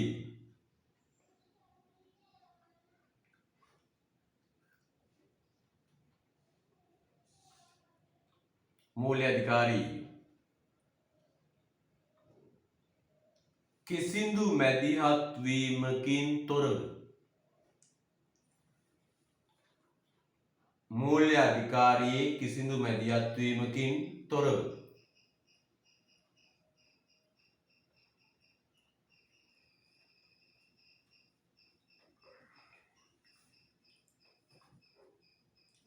मूल्य अधिकारी කිසිදු මැදිහත් වීමකින් තොරව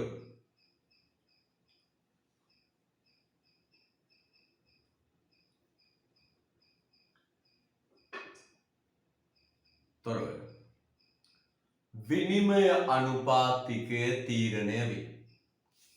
मूल्य अधिकारी කිසිදු මැදිහත් වීමකින් තොරව විනිමය අනුපාතිකය තීරණය වේ. मूल्य अधिकारी කිසිදු මැදිහත් වීමකින් තොරව විනිමය අනුපාතිකය තීරණය වේ.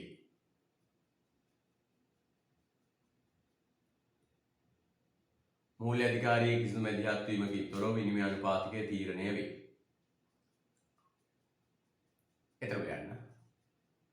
ඍජු හා වක්‍ර ක්‍රම යටතේ ඍජු හා වක්‍ර ක්‍රම යටතේ ඍජු හා වක්‍ර ක්‍රම යටතේ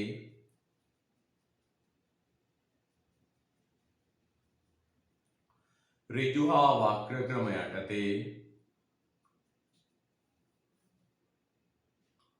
पूर्ण पावन विनिमय अनुपात ය ඍජු හා වක්‍ර ක්‍රම යටතේ पूर्ण පාවන විනිමය අනුපාතිකය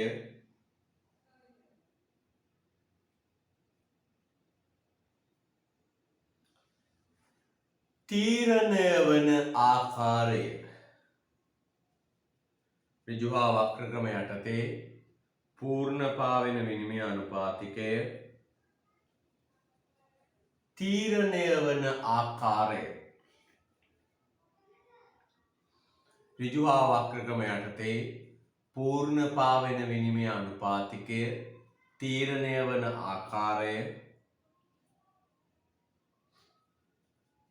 පහත පරිදි දැක්විය හැකියි. ඍජු හා වක්‍ර ක්‍රම යටතේ पूर्ण පාවන විනිමය අනුපාතිකය තීරණය වන ආකාරය පහත පරිදි දැක්විය හැකියි. පහත පරිදි දැක්විය හැකියි. පහත පරිදි දැක්විය හැකියි. පහත පරිදි දැක්විය හැකියි.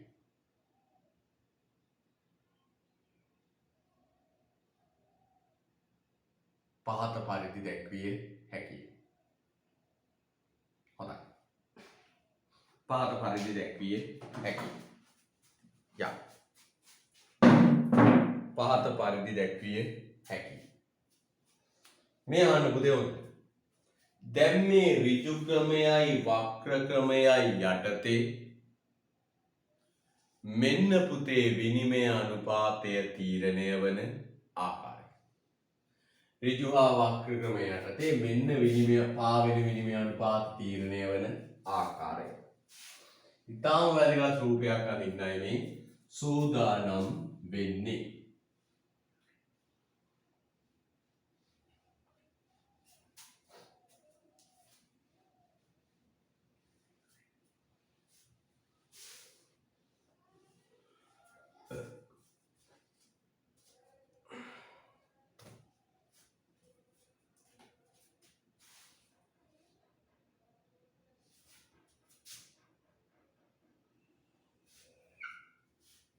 හරිද? ඔන්න මම පෙන්නන්න යන්නේ පුතේ ඍජු හා වක්‍ර ක්‍රම යටතේ පාවෙන විනිමය අනුපාත තීරණය වෙන හැටි. හරිද? right. හරි මෙදිම ගහමු.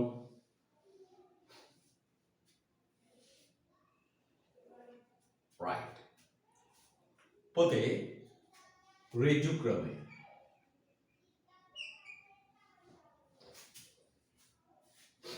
ඍජු ක්‍රමය.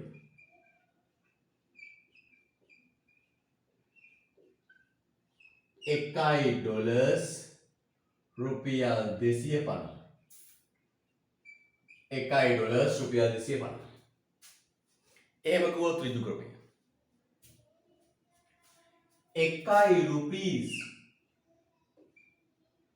1 rupees බිංදුවයි වක්‍ර ක්‍රමය.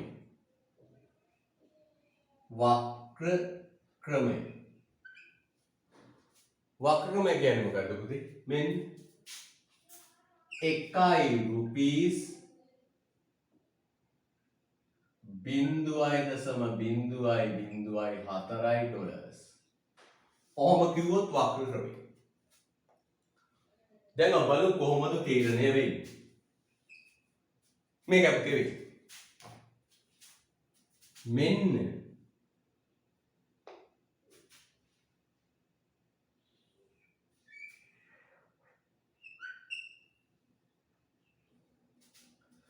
මෙන්න තියෙනවා පුතේ මේ පැත්ත රුපියල්.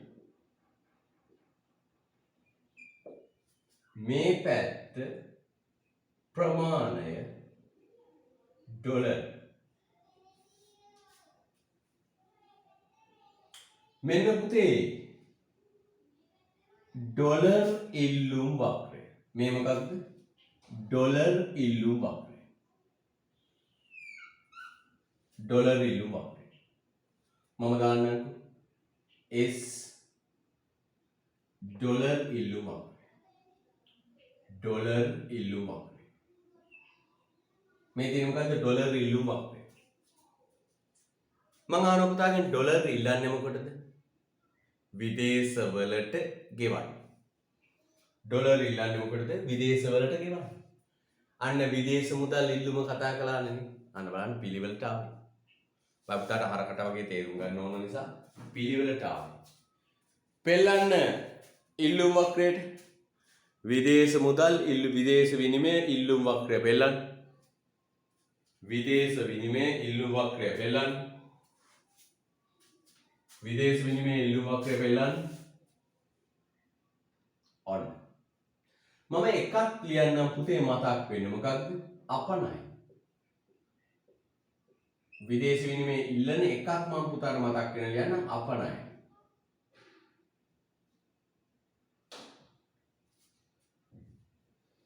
මෙන්න පුතේ තියෙනවා විදේශ විනිමය සැපයුම් වක්‍රය. ඩොලර් සැපයුම් වක්‍රය. SDS. ඩොලර් සැපයුම් වක්‍රය. ඩොලර් සැපයුම් වක්‍රය. ඩොලර් සපයන්නේ මොකටද? විදේශ විනිමය උපයනකොට. මම එකක් ලියනවා පුතේ අපනයි. අපනයි. දැන් පුතේ මෙන්න සිද්ධිය. ඩොලර් ඉල්ලුමයි සැපයුමයි තුලනය වෙලා මේ පැත්තෙන් තීරණය වෙනවා විනිමය අනුපාතය රුපියල් 250. රුපියල් ඩොලර් එකකට ගෙවන්න ඕන රුපියල් ප්‍රමාණය 250. අර පැත්තෙන් තීරණය වුණා මොකද්ද පුතේ? ඩොලර් එකකට ගෙවන්න ඕන රුපියල් ප්‍රමාණය කීයද? 250.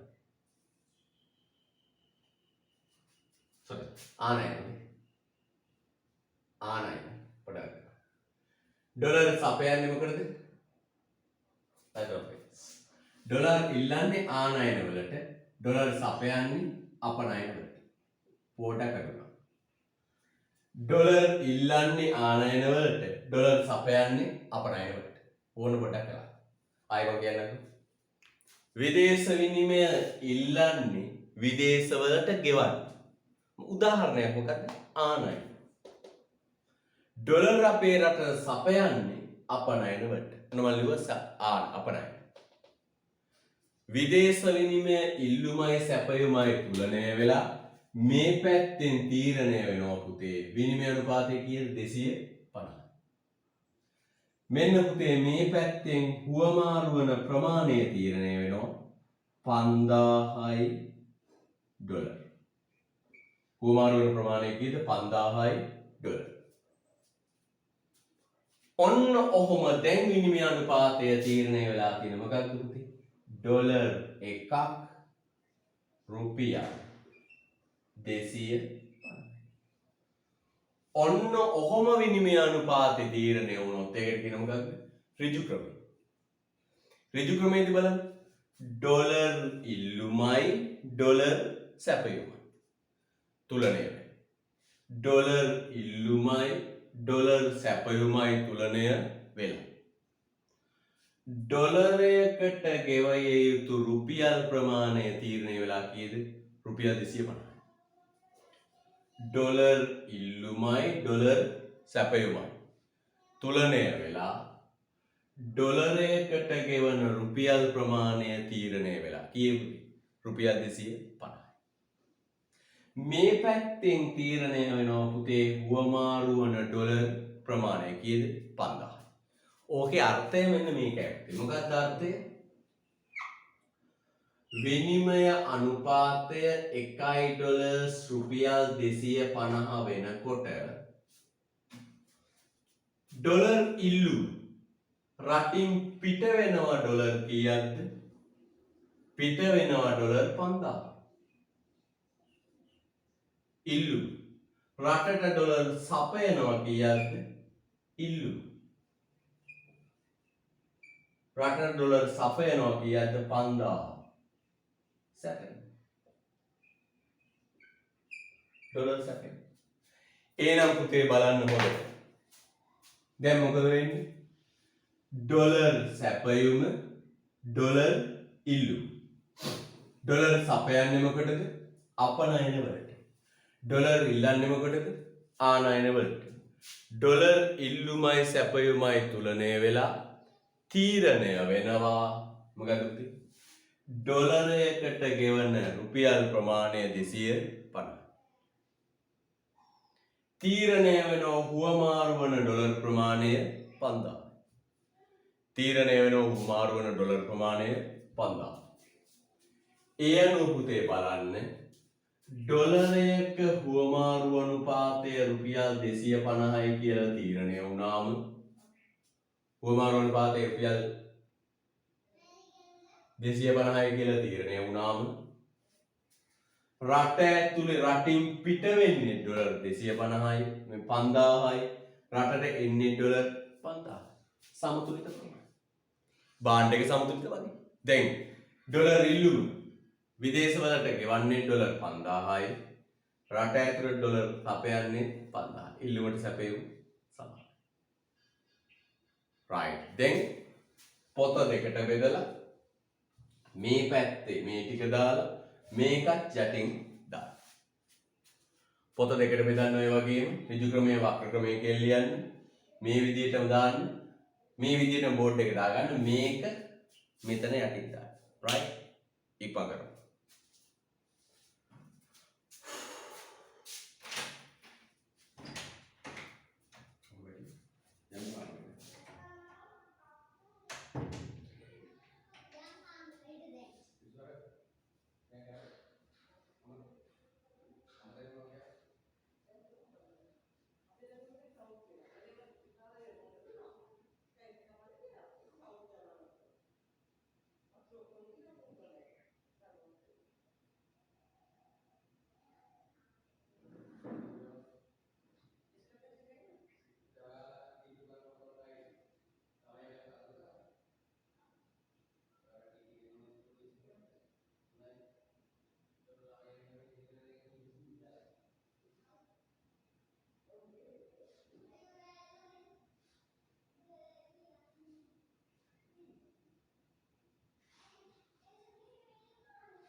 right. එහෙනම් පුතේ බලන්න හොඳට පටල ගන්න එපා මේ ඍජු ක්‍රමයයි වක්‍ර ක්‍රමයයි. ඔක තමයි පැටලේ. ඍජු ක්‍රමය කියන්නේ මොකක්ද? ඍජු ක්‍රමයේදී ඩොලර් ඉල්ලුමයි ඩොලර් සැපයුමයි තුලනය වෙලා. බලන්න හොඳට. ඩොලර් ඉල්ලුමයි ඩොලර් සැපයුමයි තුලනය වෙලා. මේ පැත්තෙන් ඩොලරයක මිල රුපියල් වලින් තීරණය වෙනවා. මේ අක්ෂර රුපියල්. මේ පැත්තෙන් හුවමාරු වන ඩොලර් ප්‍රමාණය තීරණය වෙනවා කීයද? 5000. මේ පැත්තෙන් මිල තීරණය වෙනවා. මේ පැත්තෙන් හුවමාරු වන ඩොලර් ප්‍රමාණය තීරණය වෙනවා. හරිද? right. දැන් සමතුලිතතා කියන්නේ රටට එන්නේ ඩොලර් 5000 යන්නේ ඩොලර් 5000. වක්‍ර ක්‍රමයේදී වෙන්නේ පුතේ මේකේ අනිත් පැත්ත. වක්‍ර ක්‍රමයේදී වෙන්නේ මේකේ අනිත් පැත්ත. මේ අක්ෂේ ඩොලර්. මේ අක්ෂේ ප්‍රමාණය රුපියල්. ප්‍රමාණය රුපියල්. මේ පැත්තේ වෙන්නේ පුතේ මේකයි. මෙන්න රුපියල් ඉල්ලුම් වක්‍රය. මම දාන්න D රු කියලා දාන්න. රුපියල් ඉල්ලුම් වක්‍රය. දැන් මම අහන පුතාගෙන් ප්‍රශ්නයක්. සුද්දෝ ඇවිල්ලා අපේ රුපියල් ඉල්ලන්නේ මොකටද? කල්පනා කරන්න. විදේශිකයෝ ඇවිල්ලා අපේ රුපියල් ඉල්ලන්නේ මොකටද? විදේශිකයෝ ඇවිල්ලා පුතේ අපේ රුපියල් ඉල්ලන්නේ අපේ රටෙන් භාණ්ඩ ටිකක් ගන්න. නේ? හිතන්න. ඔව් අපේ රට ඇතුලේ වියදම් කරන්න මේ ඩිල්සන් හරිම දක්ෂ ළමෙක්. එයා මට මැසේජ් කරනවා ඩිරෙක්ට් මැසේජ් දාන්න යා. දක්ෂ ළමෙක්. විදේශිකයෝ අපේ රටෙන් භාණ්ඩ ඉල්ලන්නේ මොකටද? විදේශිකයෝ අපේ රටෙන් භාණ්ඩ ඉල්ලන්නේ පුතේ මොකටද? අපේ රටෙන් භාණ්ඩ ටිකක් මිලට ගන්න. අපේ රටෙන් භාණ්ඩ ටිකක් මිලට ගන්න. අන්න පුතේ අපේ විදේශිකයෝ අපේ භාණ්ඩ ටිකක් මිලට ගන්න. ඒ කියන්නේ මොකටද? අපනයන වලට. මම එකක් ලියන්න පුතේ මොකක්ද? අපනයන වලට. එකක් ලියන්න අපනයන වලට.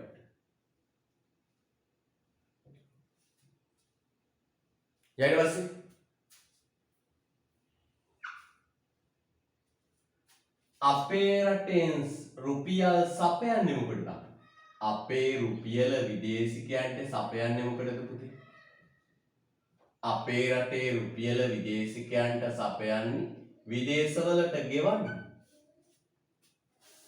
උදාහරණයක් ආනයි. දෙක මාරු නේද? ආනයි. දැන් රුපියල් ඉල්ලුමයි රුපියල් සැපයුමයි තුලනය වෙලා රුපියලක ඩොලර් වටිනාකම තීරණය වෙනවා 0.04යි ඩොලර්. 0.04යි ඩොලර්. හරිසෝ මේ බලන්න. ඍජු ක්‍රමයේදී වෙන්නේ මොකක්ද?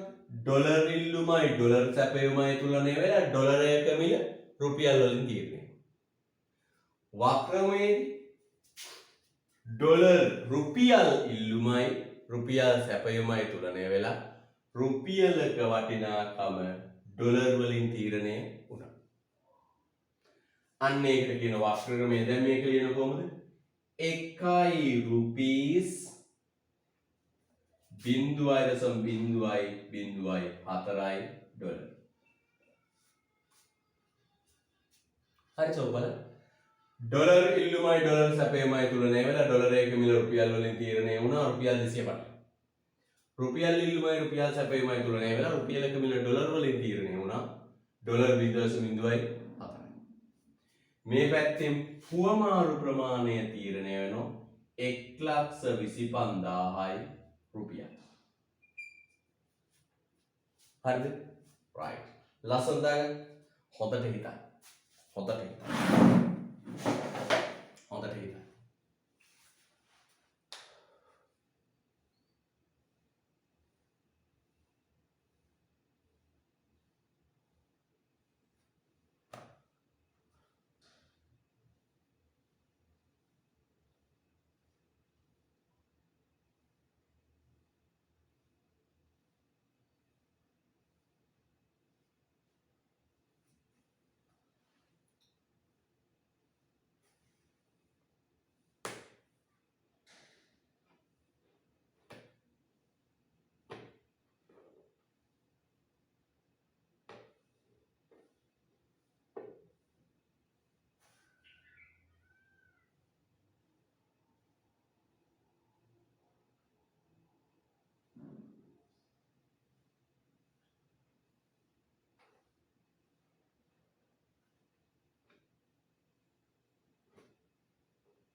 හරි.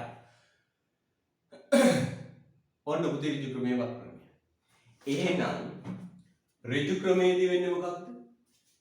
ඩොලර් ඉල්ලුමයි ඩොලර් සැපයුමයි තුලනය වෙලා ඩොලරයක මිල රුපියල් වලින් තියෙනවා. ඩොලර් එකක් රුපියල් 250. මේ පැත්තෙන් හුවමාරු වන ඩොලර් ප්‍රමාණය කීයද? ඩොලරයක මිල 250යි හුවමාරු වන ඩොලර් ප්‍රමාණය 5000යි. ඩොලරයක මිල 250යි හුවමාරු වන ඩොලර් ප්‍රමාණය 5000යි. වක්‍ර ක්‍රමය කියන්නේ රුපියල ඉල්ලුමයි රුපියල සැපයුම. රුපියල ඉල්ලන්නේ මොකටද? අපෙන් භාණ්ඩ ටිකක් ගන්න. අපනයි. රුපියල සපයන්නේ මොකටද? අපේ රටේ රුපියල් අපි දෙන්නේ නැහැ සුද්දන්ට මොකටද? ආනයිනකට. රුපියල් ඉල්ලුමයි රුපියල් සැපයුමයි තුලනය වෙලා රුපියලක ඩොලර් වටිනාකම තීරණය වෙනවා කීයද? 0.04යි. හුවමාරු වන රුපියල් ප්‍රමාණය තීරණය වෙනවා 1,25,000. හරිද? right. දැන් ලියමු. ඍජු ක්‍රමයේ යටින් ලියන්න. ඍජු ක්‍රමයේ යටින් ලියන්න.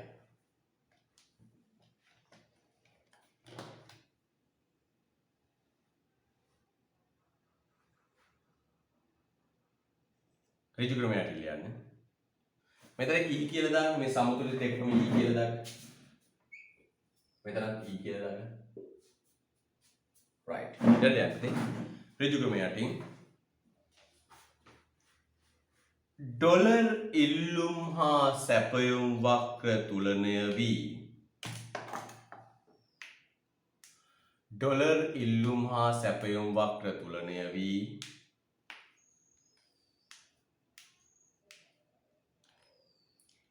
ඒ ලක්ෂයේදී සමතුලිත වේ. ඩොලර් ඉල්ලුම් හා සැපයුම් වක්‍ර තුලනය වී ඒ ලක්ෂයේදී තුලනය වී ඊ ලක්ෂයේදී තුලනය වේ. පඩහනද? ඩොලර් ඉල්ලුම් හා සැපයුම් වක්‍ර තුලනය වී ඊ ලක්ෂයේදී සමතුලිත වේ. ඩොලර් ඉල්ලුම් හා සැපයුම් වක්‍ර තුලනය වී ඊ ලක්ෂයේදී තුලනය වේ. ඒ ලක්ෂයේදී සමතුලිත වේ.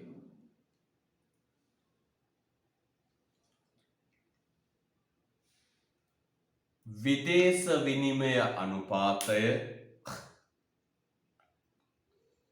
විදේශ විනිමය අනුපාතය එක්සත් ජනපද ඩොලරයක් විදේශ විනිමය අනුපාතය එක්සත් ජනපද ඩොලරයක්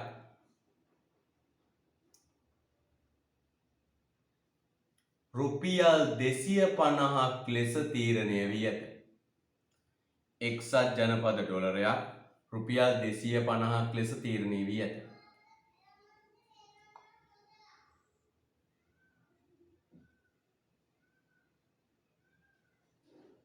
රුපියල් 250ක් ලෙස තීරණය වී ඇත. එක්සත් ජනපද ඩොලරයක් රුපියල් 250ක් ලෙස තීරණය වී ඇත.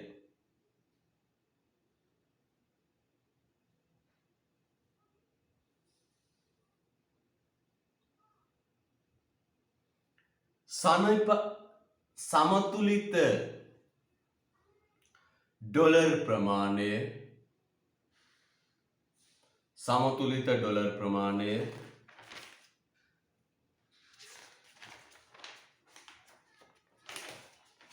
$5000ක් ලෙස තීරණය වී ඇත. සමතුලිත ඩොලර් ප්‍රමාණය 5000ක් ලෙස තීරණය වී ඇත. සමතුලිත ඩොලර් ප්‍රමාණය 5000ක් ලෙස තීරණය වී ඇත. සමතුලිත ඩොලර් ප්‍රමාණය 5000ක් ලෙස තීරණය වී ඇත.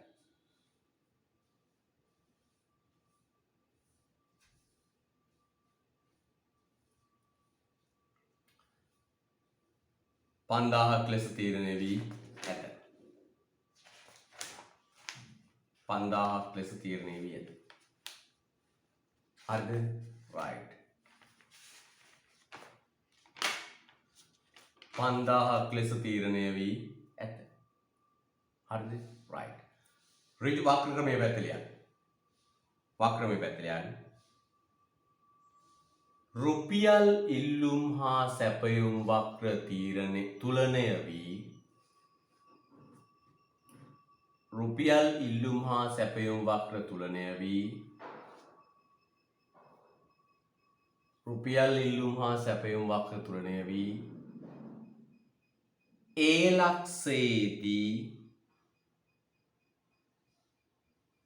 ඒ ලක්ෂයේදී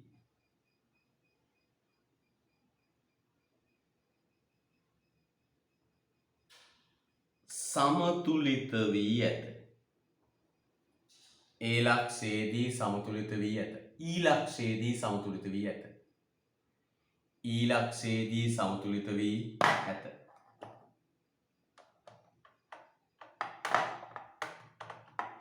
ඊ ලක්ෂයේදී සමතුලිත වී ඇත.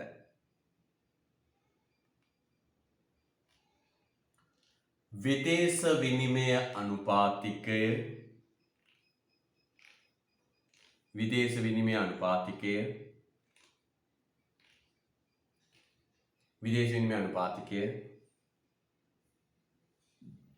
ශ්‍රී ලංකා රුපියලක්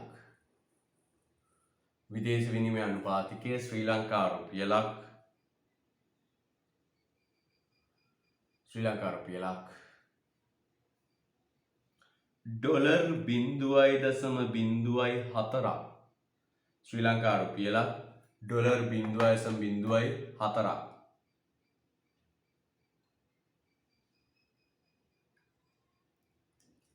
ලෙස තීරණය වී ඇත.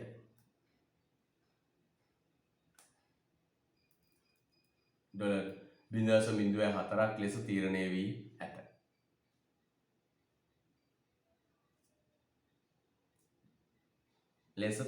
වී ඇත.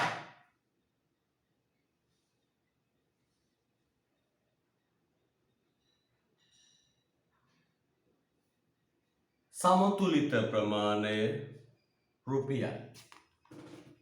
සමතුලිත ප්‍රමාණය